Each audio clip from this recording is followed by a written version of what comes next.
Staying motivated when taking online classes can be a challenge. We are going to discuss different types of motivation and some strategies to stay motivated in an online learning environment. I'm Hannah Van Orsby, and I'm an academic success coach here at Southwestern College. First, we're going to talk about two types of motivation, the first being intrinsic motivation. Intrinsic motivation is your internal motivation, or motivation that comes from within you instead of an outside source. It's often defined as a behavior that is driven by internal rewards. Some examples of intrinsic motivation are feelings of accomplishment. Maybe you feel accomplished when you complete a difficult assignment. Or task enjoyment. You like to learn new things, or you even enjoy reading for a specific class. And another example is pursuit of knowledge. Maybe you're motivated by learning new things and mastering new tasks, skills. Second type of motivation is extrinsic motivation. Extrinsic motivation is an outside motivation. It is often defined as a behavior that is driven by external rewards or to avoid punishment or consequences. Examples of this are rewarding yourself for completing a task, or maybe you're doing a task to avoid being punished. So for example, maybe you're completing this assignment only to avoid getting a 0 on the assignment. You might have been given some busy work for a class or something you feel like isn't very important, so you only complete it to avoid receiving a 0 on the assignment and having it hurt your grade. People are more likely to be successful and stay motivated if they are motivated by intrinsic instead of extrinsic motivation. So if we want to be intrinsically motivated, what can we do to increase intrinsic motivation? Well, one of the best ways to foster intrinsic motivation is through self-efficacy. Self-efficacy is your belief in your ability to do things. So if you believe you can do something, then you are more likely to do it. There are a few different ways to improve self-efficacy. The first is to reflect on your past successes. So think back to a time, maybe you had a difficult assignment and you did well on it. Reflect on your success with that assignment, and that might help you increase your self-efficacy and your confidence that you can do well on another difficult assignment in the future. Another way to improve self-efficacy is through watching your peers do well. Say there's someone in your class and you view them as your peer and someone who you're right at the same level with them in your success in your classes. So if you view that you are on the same level as them and that you see them doing well on an assignment, then you're more likely to believe that you can also do well on it. And lastly, goal setting is a way you can improve your self-efficacy. So if you set goals for yourself and then achieve those goals, then you're more likely to believe that you can be successful in the future. So let's look a little deeper into this last one, goal setting. And the reason we want to focus on this is because if you can set goals that are effective, you can increase your self-efficacy and then also increase your intrinsic motivation. One of the best ways to set goals is through setting SMART goals.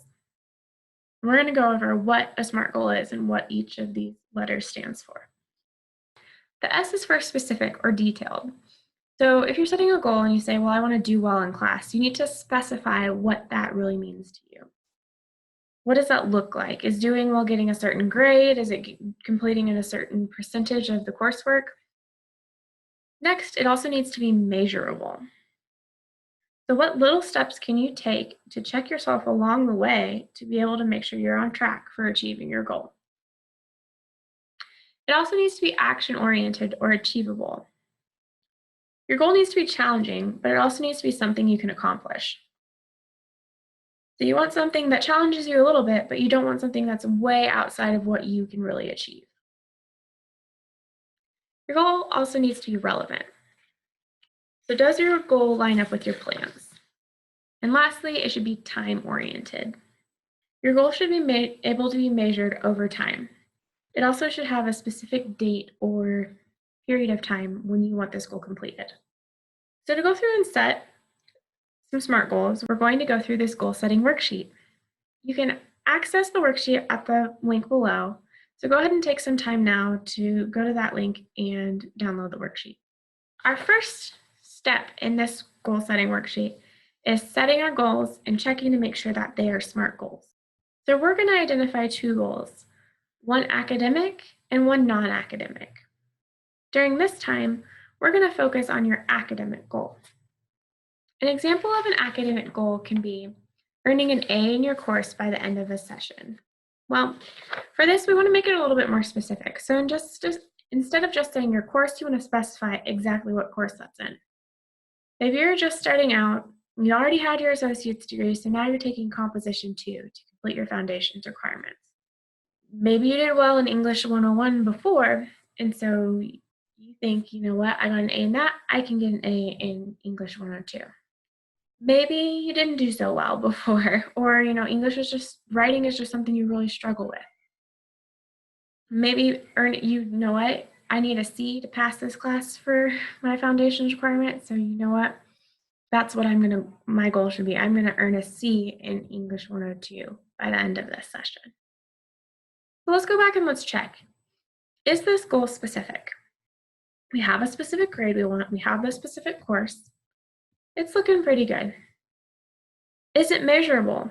Well, you know what? I'm going to track my grade over the course of the semester through each assignment that I'm completing, and I'm going to make sure that I'm on track to get the overall grade that I want. Is it achievable? Well, you know what? I did well before. I think I can get an A again. Yes, it is achievable. Or you know what? You change that grade down to what can be achievable for you. Is it relevant? Well, I have to have this course to get my bachelor's degree, so you know what? It is relevant to me. And is it time-oriented? I am doing this by the end of the session, so I do have a specific time in mind. Our second step is making a plan. And to make a plan, we're going to break down our overall goal into little steps that can be measured and achieved along the way. One example of this is, you know what, I know I'm going to need to spend a lot of time studying to achieve this goal. So I'm going to spend 20 hours a week studying. I need 20 hours for that, and I also need to do it by the end of the week. So you know what I'm going to do is I'm going to write out specific days, specific times that work for me to study, and I'm going to make sure that adds up to 20 hours, and I'm going to make sure I'm spending that time doing that. Another example could be, you know what, I'm going to write some drafts before each paper is due and submit that to the online writing center. You know, I know my papers are due on Sunday, so what I'm going to do is I'm going to have my draft submitted by Tuesday so that it's 24 hours before my meeting, which is going to be on Wednesday with the online writing center. That'll give me a few days to edit my paper, and you know what, I know that I'm not going to do much on Fridays because I just don't feel very motivated on Fridays. So that'll give me Thursday and Saturday to get things done. Or you say, you know what, I might need another online writing center meeting. So, you know, if I do that on Wednesday, that gives me enough time to go over things on Thursday, maybe set up another one on Friday. Our third step is going to be looking ahead. When you look ahead, you're going to think about the resources and support that you need. Are these resources available to you? If not, how are you going to acquire these resources? Who do you have in your life that you can use for this resource that can help you? You know what? Some of us have kids, and we know we need help with them to study because they come in and distract us all the time. So what do you need to obtain the resource of help with your kids? Well, I'm going to need someone to help with my kids during my study time. Who do you have in your life that can help with that? Maybe it's a parent or another family member or spouse. Maybe you have a babysitter or friends that can help out. Another example of resources you might need or an obstacle you might be dealing with, say you've got just no motivation to study. Writing isn't your forte, and you're just not motivated to have to take Composition 2. You're going into computer programming or you're going into criminal justice and you just don't think you're going to need this class. Well, what can you do if you don't have motivation to study? What might you be able to do to overcome that obstacle? One example might be creating a study space that minimizes distractions. So maybe it's that you're not motivated and you get easily distracted by your phone. Maybe you don't have your phone in the room with you. Or maybe other people distract you. So who can help you make sure that you're minimizing your distractions? Friends, family, maybe you have a roommate that you live with, someone who can help keep you accountable. Maybe you're going to make just this little room in your house your study space. So You're not going to have a TV in there. You're not going to have your phone.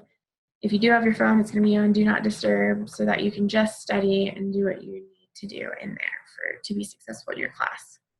And then our last step is going to be visualizing your success.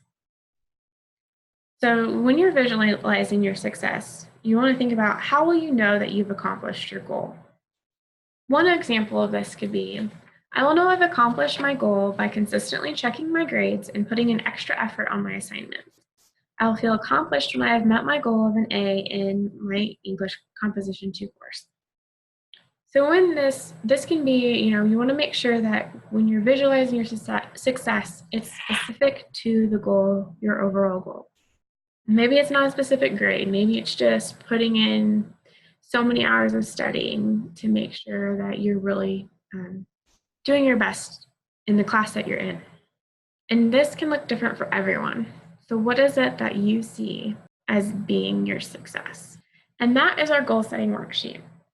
If you have specific questions on this, please feel free to reach out to any of us at Southwestern, especially your academic success coaches. They'd be happy to help you walk through that. For more webinars, you can subscribe to our YouTube channel. We've got lots of these going out, and they're exciting topics we're talking about. You can subscribe to our YouTube channel at the link below.